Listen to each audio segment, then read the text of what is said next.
Buenas tardes, familia. Pues quizás, como dijo Iván, no sería un buen día para nadar, pero yo estoy agradecido por el clima que nos tocó hoy. Anoche, con el calor que estaba haciendo, dije, yo también tengo que traer globos mañana para que no se me duerman y que estén un poco incómodos en su silla. Ah, no, gracias a Dios que podemos abrir su palabra nuevamente hoy en el libro de Hechos. Hechos 5, por favor. Entonces seguimos en estos primeros pues, capítulos de Hechos.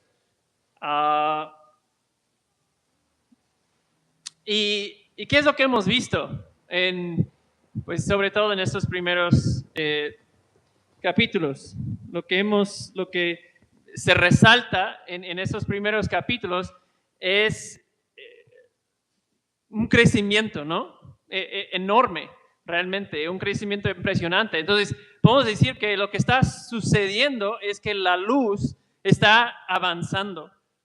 Sí, la luz está avanzando, la luz está penetrando la oscuridad, pero ¿qué es lo que pasa cuando la luz avanza? Pues no tarda en que choca, en que hay una colisión con la oscuridad. ¿Sí? Y también eso es lo que hemos visto. El enemigo responde con furia cuando ve su derrota. ¿Sí? Pensaba que había ganado en el día de la crucifixión, pero Cristo ha resucitado y ahora miles de personas están abandonando su pecado para seguir a Jesús. Eso es lo que está ocurriendo. Y hemos visto que ese ataque, esa respuesta del enemigo, esa colisión de la luz y la oscuridad, vino desde afuera. Hubo una persecución, una primera persecución que se levantó contra los apóstoles, y luego el enemigo intentó una táctica desde adentro. Eso vimos la semana pasada, un ataque de hipocresía, de engaño, con Ananías y Zafira, y eso va a seguir, ¿no? Los ataques, la presión contra la iglesia, pero lo que vamos a ver, y lo vemos hoy, es que la iglesia de Jesucristo es un movimiento imparable. Es un movimiento imparable. Es como un fuego que el enemigo pensaba que lo podía extinguir, ¿no? Que lo podía sofocar, pero las llamas simplemente vuelven, y no solo vuelven, se extienden más y arden con mayor fuerza. Eso es lo que pasa en todo el libro de Hechos y en toda la historia de la iglesia cristiana ha ocurrido lo mismo. Entonces, estamos en Hechos 5, estamos entrando en el versículo 12, después del juicio que vino sobre Ananías y Zafira por el engaño e hipocresía al Espíritu Santo. Y Lucas relata en esta primera sección, vamos a ir leyendo sección por sección, vamos a ver tres puntos, tres partes de este texto. Lucas relata en 12 a 16, que vamos a leer ahora, cómo la iglesia, Dios estuvo permitiendo en ese tiempo un momento increíble. Vamos al siguiente, ahí esa es la primera. Dios estuvo permitiendo un momento de salvación y sanidad, momento de salvación y sanaciones, ¿sí? Entonces vamos a leer de 12 a 16, oramos y entramos en la exposición. Dice, versículo 12 de Hechos 5, por manos de los apóstoles se realizaban muchas señales y prodigios entre el pueblo, y acostumbraban a estar todos de común acuerdo en el pórtico de Salomón, pero ninguno de los demás se atrevía a juntarse con ellos. Sin embargo, el pueblo los tenía en gran estima, y más creyentes en el Señor, multitud de hombres y de mujeres se añadían constantemente al número de ellos, a tal punto que aún sacaban a los enfermos a las calles y los tendían en lechos y camillas para que al pasar Pedro, siquiera su sombra cayera sobre algunos de ellos. también la gente de las ciudades en los alrededores de Jerusalén acudía trayendo enfermos y atormentados por espíritus inmundos, y todos eran sanados. Vamos a orar. Padre, gracias por esta porción.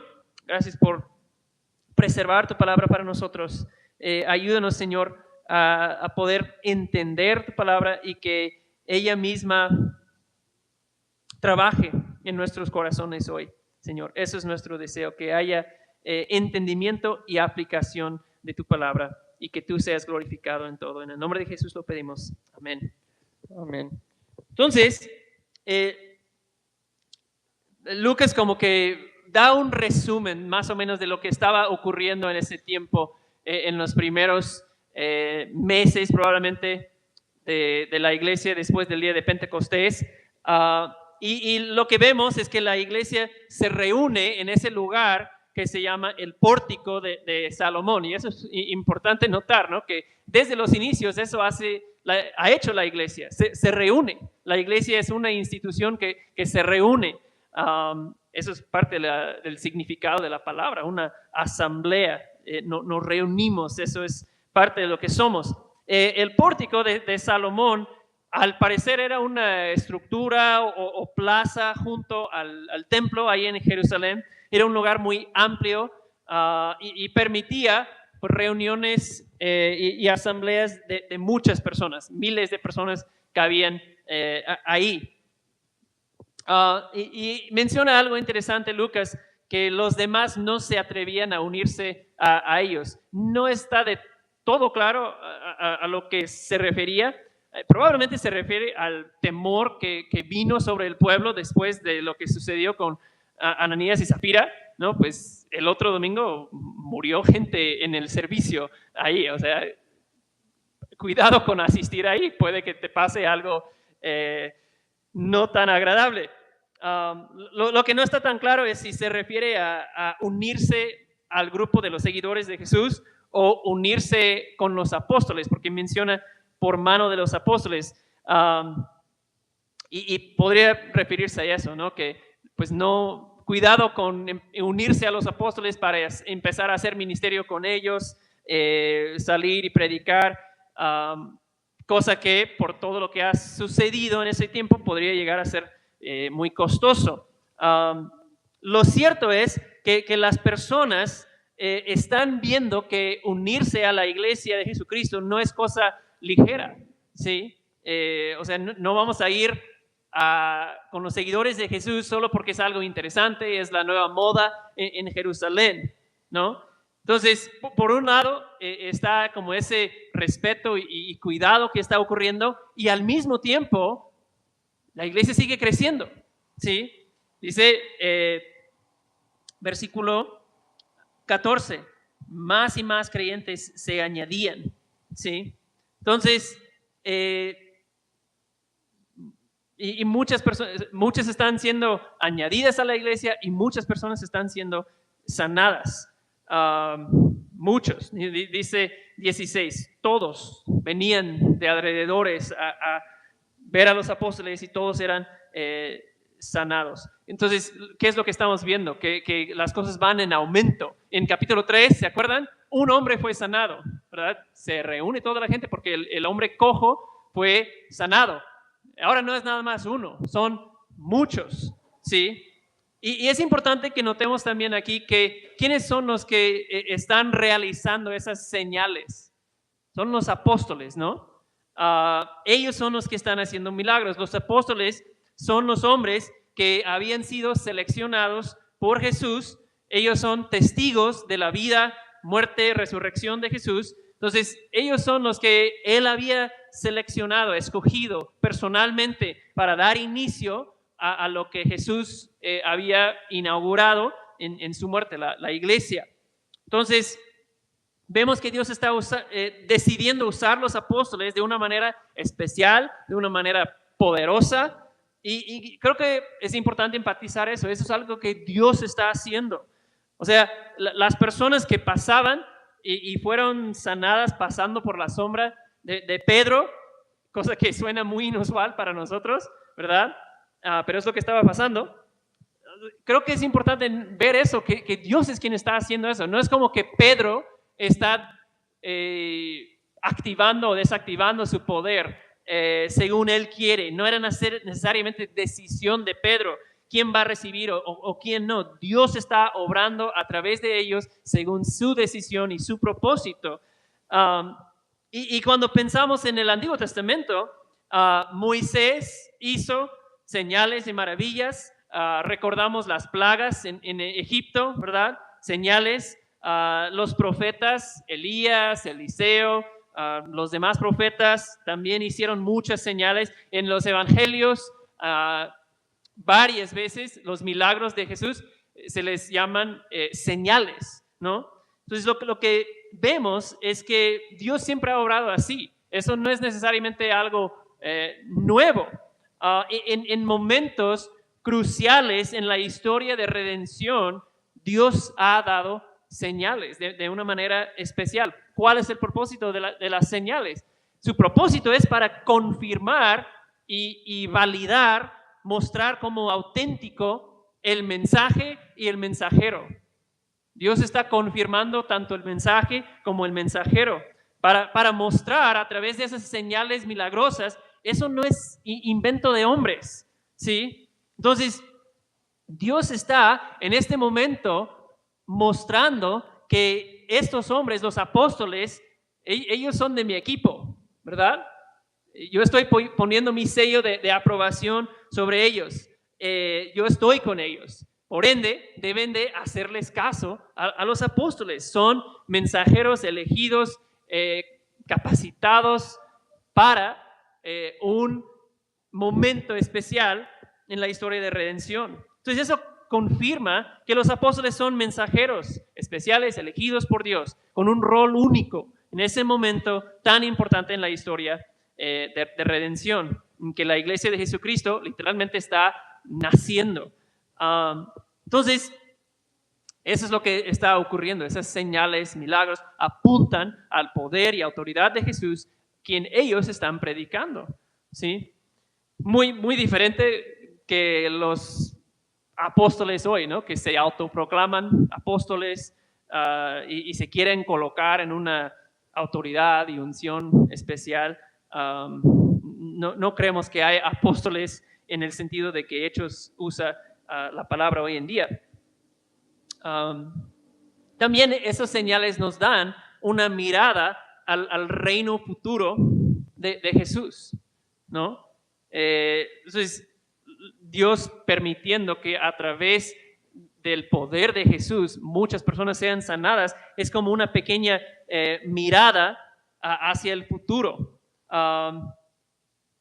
Eso es lo que va a ser una realidad para todos en la consumación del reino. El reino de Jesucristo está siendo inaugurado a través de los apóstoles, y en la consumación del reino, ¿qué sabemos? No habrá enfermedades, no habrá accidentes que nos dejan heridos y necesitados de cirugías, ¿verdad? Ese es el futuro en el reino de Dios hacia el cual estamos caminando. Entonces es una prefigura la realidad futura en la consumación del reino de Dios. Entonces vemos un mover especial del poder de Dios, y eso nos debe recordar también, hermanos, Dios puede hacer lo que Él quiere, ¿no?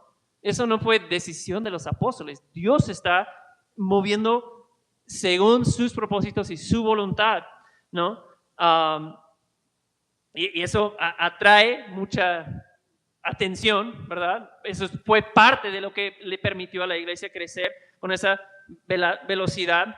Y como hemos mencionado, Hechos es un tiempo de transición, es un tiempo de nuevo comienzo, un tiempo importante en la historia redentora. Entonces no debemos esperar que ocurra lo mismo hoy en día, que ese muestra del poder de Dios ocurra de esa manera masiva como estuvo ocurriendo aquí en Hechos. Sin embargo, creo, hermanos, que debemos seguir pidiéndole al Señor que haga milagros, que obre con poder entre nosotros, ¿verdad?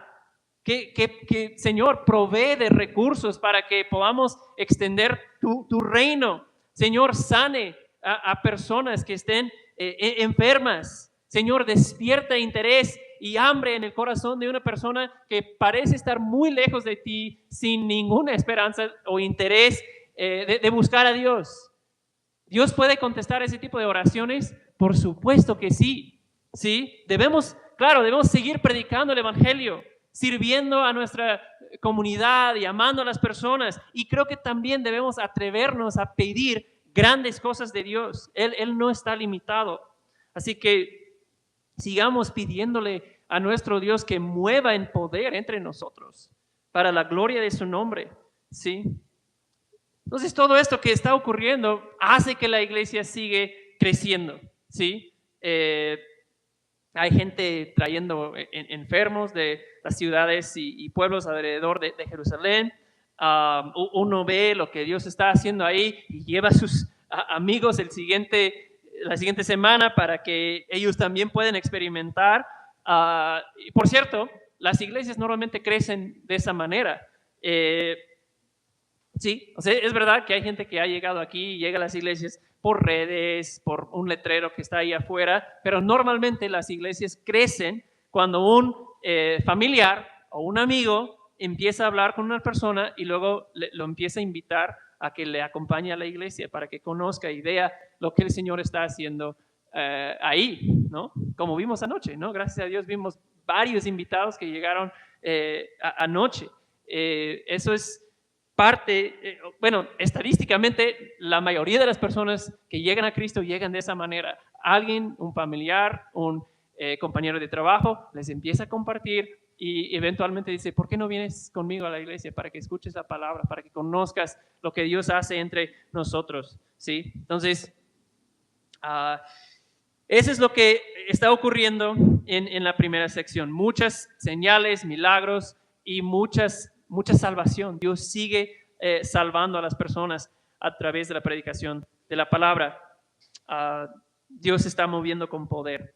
Ahora esto nos lleva a la siguiente relato en la historia, que vamos dar otro clic ahí para que aparezca el segundo punto. Envidia, cárcel y libertad. Vamos a dar lectura a 17 a 32. ¿Sí? Ahí sigan en sus Biblias. Dice, pero levantándose el sumo sacerdote, todos los que estaban con él, es decir, la secta de los saduceos, se llenaron de celo. Entonces echaron mano a los apóstoles y los pusieron en una cárcel pública. Pero durante la noche un ángel del Señor abrió las puertas de la cárcel y sacándolos les dijo, vayan, preséntense en el templo y hablan al pueblo todo el mensaje de esta vida. Habiendo oído esto, al amanecer entraron en el templo y enseñaban. Cuando llegaron, el sumo sacerdote y los que estaban con él convocaron al concilio, es decir, a todo el senado de los israelitas, y mandaron a traer de la cárcel a los apóstoles. Pero los guardias que fueron no los encontraron en la cárcel. Volvieron pues y les informaron, encontramos la cárcel cerrada con toda seguridad y los guardias de pie a las puertas. Pero cuando abrimos, a nadie hallamos dentro. Cuando oyeron estas palabras, el capitán de la guardia del templo y los principales sacerdotes se quedaron muy perplejos a causa de ellas, pensando en qué terminaría aquello. Pero alguien se presentó y les informó, miren, los hombres que pusieron en la cárcel están en el templo enseñando al pueblo. Entonces el capitán fue con los guardias y los trajo sin violencia porque temían al pueblo, no fuera que los apedrearan. Cuando los trajeron, los pusieron ante el concilio y el sumo sacerdote los interrogó. Les dimos órdenes estrictas de no continuar enseñando en este nombre y han llenado a Jerusalén con sus enseñanzas y quieren traer sobre nosotros la sangre de este hombre. Pero Pedro y los apóstoles respondieron, debemos obedecer a Dios en vez de obedecer a los hombres. El Dios de nuestros padres resucitó a Jesús, a quien ustedes mataron y colgaron en una cruz. Y a él Dios lo exaltó a su diestra como príncipe y salvador para dar arrepentimiento a Israel y perdón de pecados. Y nosotros también somos testigos de esas cosas. Y también el Espíritu Santo, el cual Dios ha dado a los que le obedecen. ¿Ok? Entonces, es como que eso ya lo vimos, ¿verdad? Casi, ¿no? Y aunque pudiera parecer la misma historia que vimos en capítulo 4, no es que a Lucas se le acabó las ideas y recicló la misma historia. No es eso.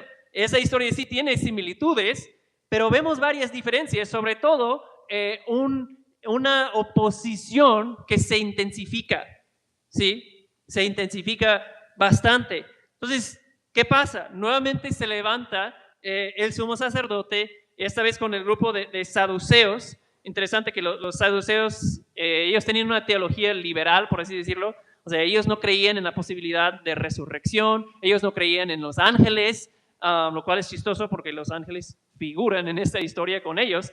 Pero ellos, dice el texto, se llenaron de celo. ¿Notaron eso? Se llenaron de envidia, de odio, enojo hacia esos hombres. ¿Y por qué? Bueno, pues por lo que estamos viendo. O sea, seguramente con esas miles de personas reuniéndose en el pórtico de Salomón, la asistencia en la sinagoga ha bajado muchísimo, ¿sí? Porque todos están yendo ahí con los apóstoles a escuchar a unos predicadores que ni siquiera tienen seminario. ¿Cómo es posible que vayan a escuchar a Pedro y los apóstoles? Ellos son nada, ¿no? Entonces ese es el sentir de los líderes religiosos. Nos están quitando todo lo nuestro, están amenazando nuestro poder y prominencia en la nación. Entonces me imagino, ¿no? En esos días uno de los fariseos encontrando a un miembro de su sinagoga en la calle y diciéndole, oye hermano, ¿cómo le va? Oiga, tiene como 3 semanas que no veo tu familia ahí en sinagoga, ¿todo bien? Y que el hombre le responde, pues fíjate que pues ya tiene unas semanas que he estado ahí yendo con esos seguidores de Jesús.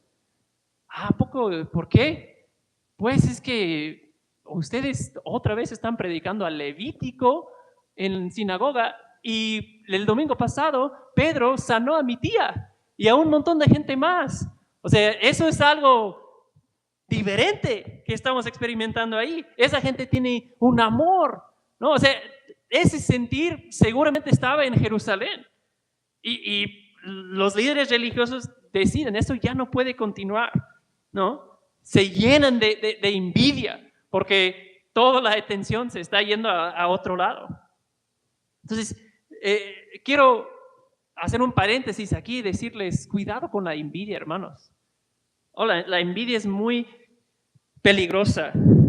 La envidia, la codicia, es un pecado que crece lentamente en el corazón, crece casi silenciosamente, ¿verdad? ¿Cuántos de repente se han dado cuenta? Estoy muy envidioso, ¿no? Es muy engañoso. Empieza a crecer y ni nos damos cuenta, ¿sí? Es algo que crece en nuestro corazón y luego nos conduce a muchos otros pecados, la envidia, otras divisiones entre personas, ataques contra personas, ¿sí? O sea, si levantáramos la mano todos los que luchan o han luchado con la envidia, pues seríamos todos, ¿verdad? Es algo muy real para nosotros, que cuando a otro le va bien, cuando él o ella consigue lo que yo quisiera tener y he luchado por tenerlo y nomás no puedo, cuando veo otra persona que su vida parece mucho más fácil que la mía, mi familia está luchando y con problemas, con mis hijos, con mi matrimonio, y yo veo a otro que no, parece que todo en su vida, en su familia, camina sobre aguas tranquilas. Mi amiga apenas se comprometió a casarse y a mí a nadie me hace caso, ¿sí? Él tiene talento y todo el mundo lo aplaude, lo honra y yo me quedo en la sombra, ¿sí? Ese tipo de cosas nos pueden llenar de rabia, de resentimiento, y eso puede destruir relaciones, llevarnos a odiar a nuestros hermanos, puede robar tu paz, puede robar tu felicidad, ¿sí? Es que, hermanos, a la raíz de la envidia es una falta de fe, ¿sí? ¿Lo habían pensado de esa manera? Porque cuando tengo envidia, tengo codicia, no estoy creyendo que el Señor es bueno. No estoy confiando que el Señor a mí me ha dado exactamente lo que necesito. Y pienso que necesito otra cosa, que otra persona tiene. ¿Sí? Un pastor dijo, me llamó mucho la atención esta cita, se nos dice que deberíamos contar nuestras bendiciones. No sé si algunos conocen el himno muy antiguo, contar tus bendiciones o algo así. No me acuerdo bien cómo va. Se nos dice que deberíamos contar nuestras bendiciones, y la envidia siempre es estar contando las bendiciones de otro y llevando la cuenta en mi corazón. ¿Sí? ¿Cuántos se han encontrado haciendo eso? Es que él tiene, ella tiene aquello, tiene el otro, tiene ese, y de repente estoy contando las bendiciones de otro. ¿Y qué va a provocar eso en tu corazón? Pues obviamente un descontento, una envidia. Ese es un tremendo peligro. Entonces que el Señor nos ayude a cuidar nuestros corazones y no permitir que crezca la envidia. Entonces eso es lo que estamos viendo aquí, que los líderes religiosos están furiosos y han tratado ya de silenciarlos, de ponerles una mordaza, y ha sucedido todo lo contrario a lo que ellos querían, ¿verdad? Esa cosa ha explotado todavía más. Cada semana la iglesia en Jerusalén tenía que comprar más sillas, ¿sí? Entonces, otra vez hay que tratar de extinguir eso. Los ponen en una cárcel pública. ¿Notaron eso? Y supongo que era pues en el centro de la ciudad, que la gente podía ver quiénes estaban allí. No sé cómo funcionaba exactamente, pero el punto obviamente es avergonzarlos a los apóstoles públicamente. Vamos a desacreditar a esos hombres frente a toda la ciudad, ¿no? Otra vez, ellos ya están desesperados, están dispuestos a todo con tal de sofocar este movimiento de Jesús y sus líderes. Pero, ¿qué ocurre? No nos da mucha descripción. Dios envía un ángel, y ese ángel, ¿qué hace? Pues los libera en medio de la noche. No sabemos cómo fue la logística, si nada más pasaron por las puertas o si el ángel pudo abrir los candados silenciosamente, pero escapan y nadie se da cuenta. Interesante, ¿no? Los apóstoles no tratan de huir, de escapar. Dicen, no, eso ya se puso bien complicado, mejor vámonos de aquí hasta que se enfríen las cosas un poquito. No se van, porque el ángel dijo, vayan a predicar otra vez, ¿sí? Entonces, los apóstoles quizás durmieron un ratito, desayunan unos chilaquiles y un buen café, y al templo otra vez a predicar el mismo mensaje, ¿sí? A retomar el sermón del día anterior. Regresan a lo mismo que estaban haciendo cuando los arrestaron ayer. Entonces esos hombres tienen coraje, tienen valor. Y eso lo habían pedido en oración. ¿Se acuerdan? La vez anterior, cuando los arrestaron, regresan con los suyos y oran. Señor, danos valor para poder seguir predicando, hablando con confianza, ¿no? Eso fue su oración, y Dios está contestando, dándoles ese coraje y valor. Entonces, cuando el ángel dice, vayan otra vez a predicar, ellos obedecen. Y dice que van a predicar las palabras de esta vida. Es la primera vez que se usa esa frase, ¿no? Y nos recuerda que el evangelio es un mensaje de vida, ¿no? El enemigo viene a tu vida, y su mensaje, por más lindo que te suene, el mensaje del enemigo tiene un solo propósito: matar, robar y destruir. Pero Jesús dice, yo he venido para que tengan vida, ¿sí? Entonces ellos van a predicar el mensaje de vida. Mientras tanto, ellos regresan a predicar. Mientras eso está ocurriendo, como que la cámara corta otra vez al Senado, al concilio, a los líderes religiosos. Entonces ellos se reúnen otra vez, mandan a traerlos de la cárcel, y oh sorpresa, vienen los guardias y dicen, pues ¿cómo les explicamos que fuimos y pues las guardias afuera, nadie vio nada, pero cuando abrimos no hay nadie adentro? Nadie, ni señales de que explotaron una bomba, de rompieron, nada, simplemente no está. ¿Sí? Y todos se quedan pensando, ¿qué está pasando aquí? ¿No? ¿En qué va a terminar esto? Fue el pensamiento de ellos. Están muy perturbados, ¿no? Y en eso, que están en shock, entra otro y dice, oye, los hombres que están buscando, ¿se acuerdan de dónde los arrestaron ayer? Pues no sé cómo, pero ahí están otra vez, predicando el mismo mensaje, como que tu celda pública no está funcionando muy bien con esa gente. Entonces van otra vez, los traen bien frustrados, pero entienden que eso ya se está saliendo de nuestro control, mucha gente los sigue, los traen entonces sin violencia. Y entonces, versículo 28, el sumo sacerdote se dirige a ellos. Oye, hermanos, ¿no se acuerdan? Les dijimos ya el otro día que no hablen en ese nombre. Y han hecho todo lo contrario. Se han llenado a Jerusalén con esa enseñanza. Y además quieren traer sobre nosotros la sangre de ese hombre. No dice Jesús, es ese hombre. ¿Sí?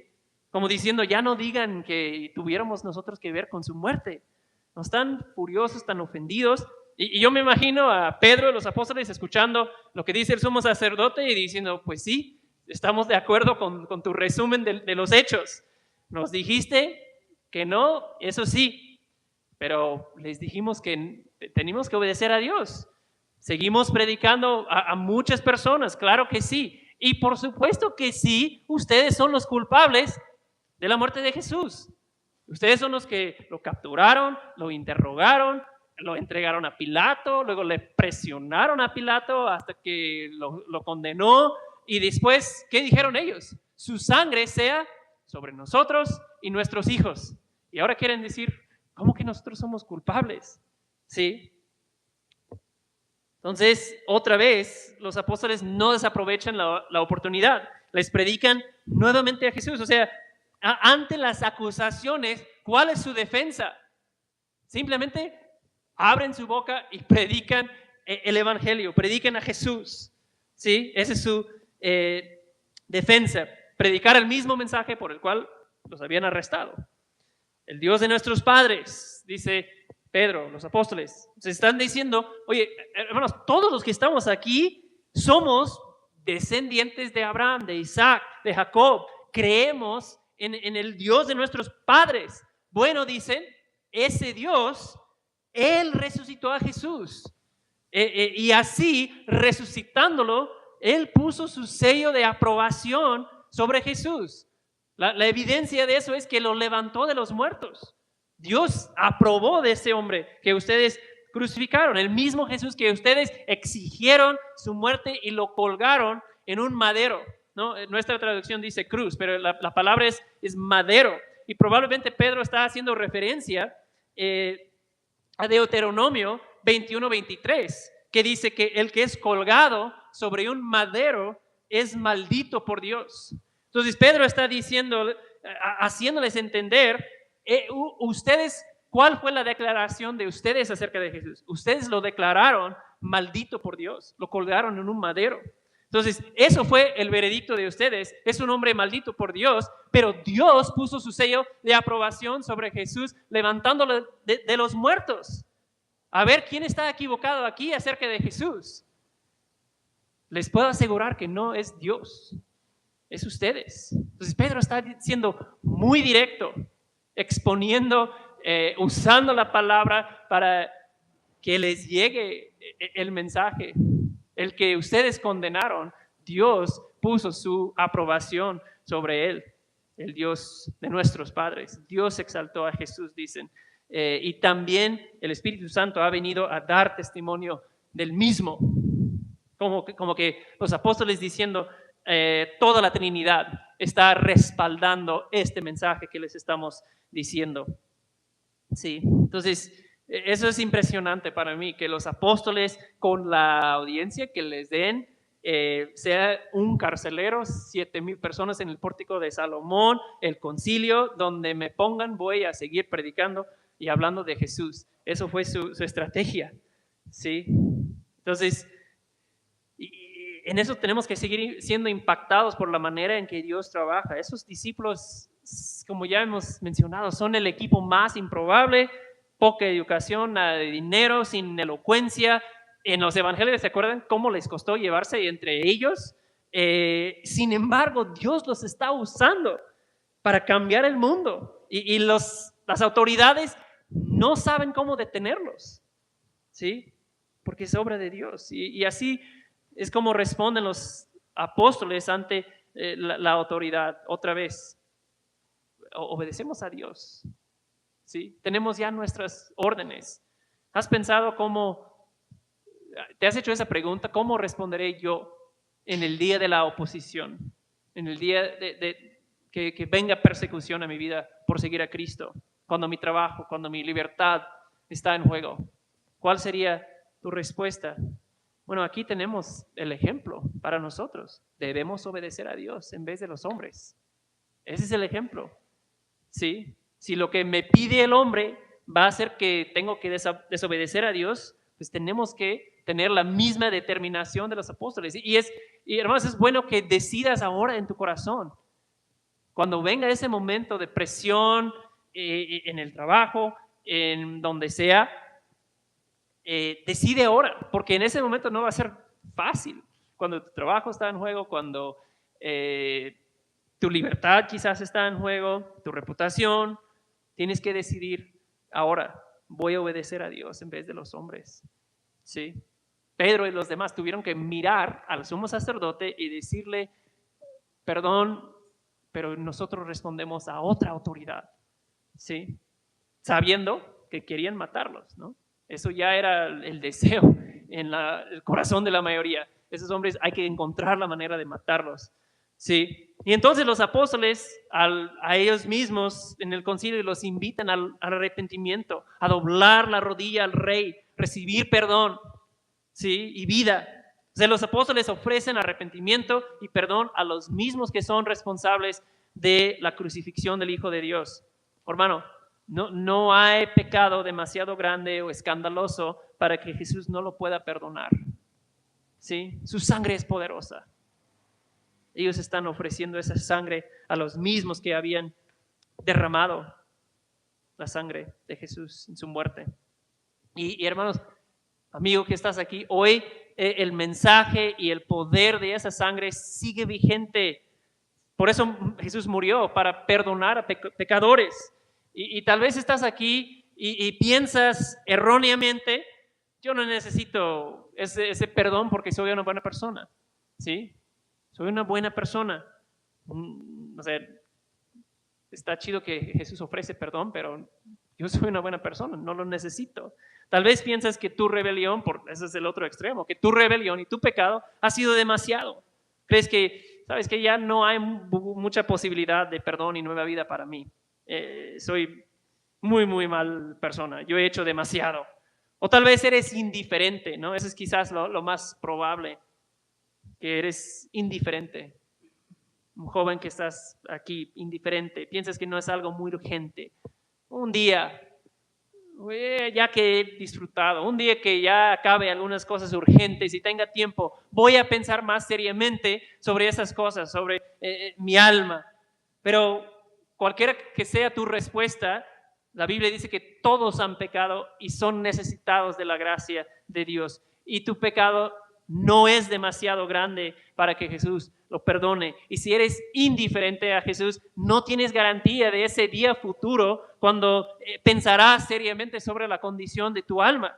La invitación entonces es urgente, es que abandones tus pecados y pretextos y que vengas a Jesús y que confíes en Él.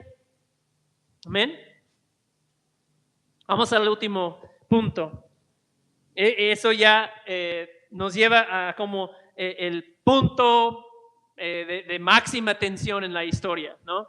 Ese es el momento en que todos están, ¿y ahora qué va a pasar? ¿Sí?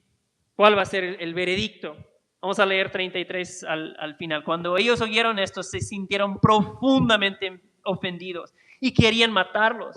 Pero cierto fariseo llamado Gamaliel, maestro de la ley, respetado por todo el pueblo, se levantó en el concilio y ordenó que sacaran fuera a los apóstoles por un momento. Entonces les dijo: hombres de Israel, tengan cuidado de lo que van a hacer con esos hombres. Porque hace algún tiempo Teudas se levantó pretendiendo ser alguien y un grupo como de 400 hombres se unió a él y fue muerto. Y todos los que lo seguían fueron dispersados y reducidos a nada. Después de él se levantó Judas de Galilea en los días del censo y llevó mucha gente tras él.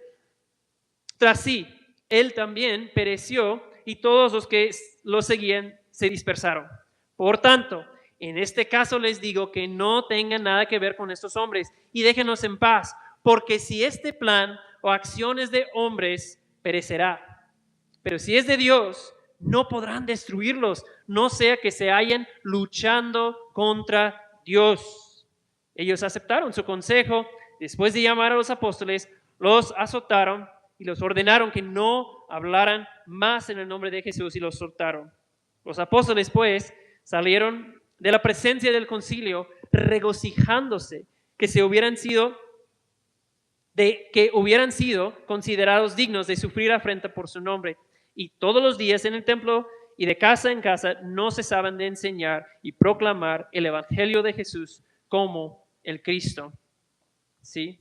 Entonces, aquí llegamos a la gran pregunta: ¿de Dios o de hombres? ¿De dónde viene eso que está sucediendo? Entonces, al parecer, después del discurso de Pedro y los otros apóstoles, que les predicaron otra vez al todo el concilio, están ya considerando la posibilidad de ejecutarlos, ¿sí? Pero un fariseo llamado Gamaliel, un hombre conocedor de la ley, un hombre muy respetado en la comunidad judía. Vamos a ver más adelante que Gamaliel fue el maestro del apóstol Pablo. Yo creo que Gamaliel, lo que está en su mente, está pensando, híjole, es que hay muchos reportes de señales milagrosos, demasiados reportes, historias. Esos hombres que encerramos anoche en la cárcel salieron, algo pasó ahí y no tenemos buena explicación por lo que pasó ahí. Tal vez empezaba él a pensar en el Éxodo, ¿no? Porque los apóstoles como Moisés están haciendo muchas señales, ¿no? ¿Recuerdan cómo en el Éxodo, qué estaba pasando ahí? Dios estaba haciendo muchas señales y el faraón estuvo luchando contra Dios. Y Gamaliel sabe, para los que luchan contra Dios, la cosa no acaba bien para ellos. Entonces les presenta un argumento. Gamaliel, hermanos, quiero hacerles recordar que hace poco tiempo otros han levantado de esa misma manera, con levantamientos fallidos. Teudas, Judas de Galilea, que llevó mucha gente tras él, y les dice, pues, ¿dónde están ahora? Pues cuando el líder de esos movimientos, cuando pues le dieron de baja, al poco tiempo muere todo el asunto. Entonces Gamaliel sabe y aplica la misma razonamiento al movimiento de Jesús. Entonces Gamaliel sabe, la prueba de la autenticidad de eso va a ser el tiempo. Y sus palabras son, habló mucho mejor y con mucha mayor profundidad quizás de lo que sabía. Si este plan o acción es de los hombres, perecerá. Pero si es de Dios, no podrán destruirlo. Si eso es de hombres, al ratito la gente va a estar buscando la siguiente cosa. Pero si es de Dios, aguas que no estemos peleando contra Dios mismo. Y él tenía toda la razón, ¿verdad?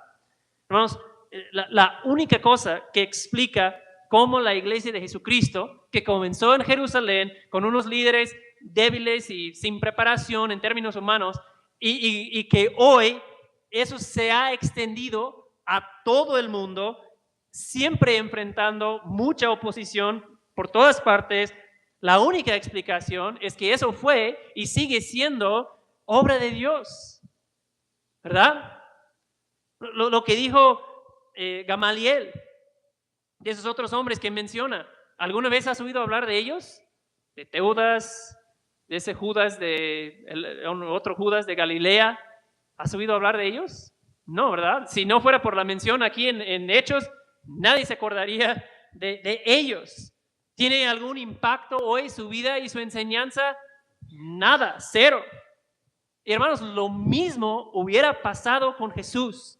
Si Jesús se hubiera quedado en la tumba, su nombre se hubiera quedado casi olvidado en la historia antigua judía, ¿verdad?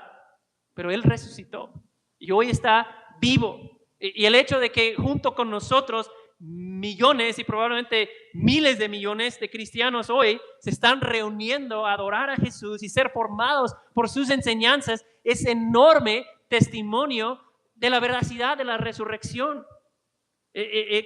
Comprueba las palabras de Gamaliel, que esto es de Dios, no tiene otra explicación. Como bien dijo el sabio Gamaliel, si esto es de Dios, no podrán destruirlo. Y no se ha podido destruirlo, ¿verdad?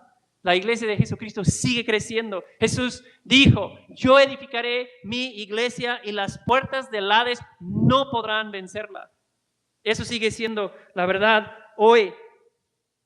Entonces, el sabio consejo de Gamaliel logró tranquilizarlos. Ellos dijeron, ¿sabes qué? Tiene razón. Es mejor que demos un tiempo, que veamos cómo se desarrolla ese asunto, ¿no? Creo que a veces necesitamos ese consejo de Gamaliel, ¿no? Porque podemos ser como el concilio, ¿no? Queremos controlar y monitorear y frenar lo que Dios está haciendo, controlar su llamado en la vida de otra persona, ¿no? Y poder recordar eso. Si lo que está ocurriendo aquí es de hombres, no va a prosperar, pero si es de Dios, no queremos encontrarnos en esa posición de estar oponiéndonos a su obra de Dios. Entonces, no los matan, pero sí los azotan. Eso también es una intensificación de la vez pasada, porque eso no es cualquier unas nalgadas, ¿no? Eso es una cosa tremenda. 40 latigazos menos 1 era lo que la ley estipulaba. Entonces era un castigo bastante duro que te dejaba muy herido por varios días, ¿no? Muchos golpes. Entonces, lo que vemos es esta vez que el trato hacia los seguidores de Jesús, hacia los apóstoles, se ha puesto mucho más difícil, mucho más intenso. Entonces, ahora quieren que piensen 2 veces antes de salir a predicar otra vez. Y lo que vemos en 41 y 42 terminando, vemos que se van. ¿Cómo se van de esa experiencia tan difícil, tan doloroso? Se van regocijando y continuando. Así podemos resumir. Se van regocijando y continuando, predicando en el templo y en las casas. No cesan, constantemente siguen, vuelven al mismo lugar donde los arrestaban. Los líderes querían intimidar, querían asustar, querían detenerlos, pero los apóstoles ya tenían sus órdenes y no iban a ser disuadidos. ¿Sí?